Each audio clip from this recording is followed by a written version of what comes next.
Good morning, children. All of you, welcome to your political science class. So, children, today again we will study the same chapter, power sharing, of your political science book.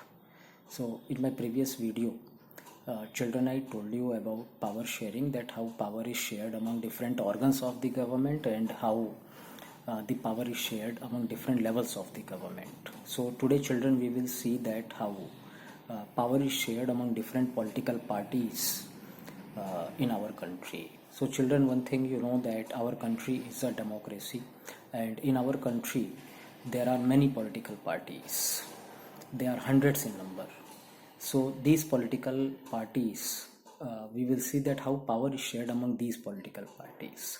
So, in our country, children, the power is not given in hand of one political party. Actually, what happens?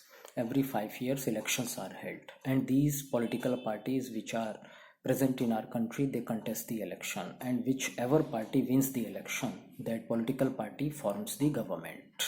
Sometimes what happens that one political party is not able to form the government because it is not able to secure the required number of seats.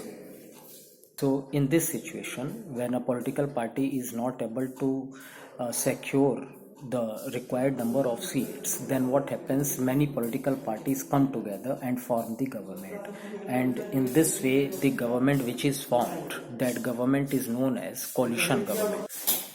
And now, children, we will see that how power is shared among different pressure groups and interest groups which are found in our country. So first of all, we should see, or we should know that what is interest group.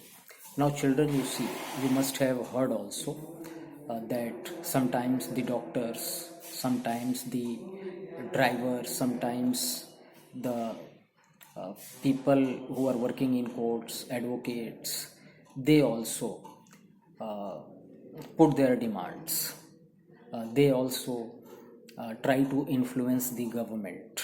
So, if you see that group of advocates, when they try to influence the government, their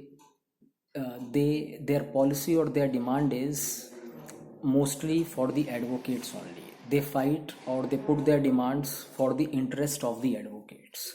Like that, if there is pressure from doctors, if the doctors want to influence the government, then you will find that they try to influence for the interest of the doctors only. So these groups of people who fight for the interest of their particular group, then they are known as interest group. So in our country, the interest groups which are found, these interest groups are also given certain powers to put their demand before the government, because India is a democracy and we cannot just say that your demand will not be fulfilled. It is the duty of the government to listen to all the pressure groups or interest groups which are present in our country. So children, in this way the power is shared among interest groups also.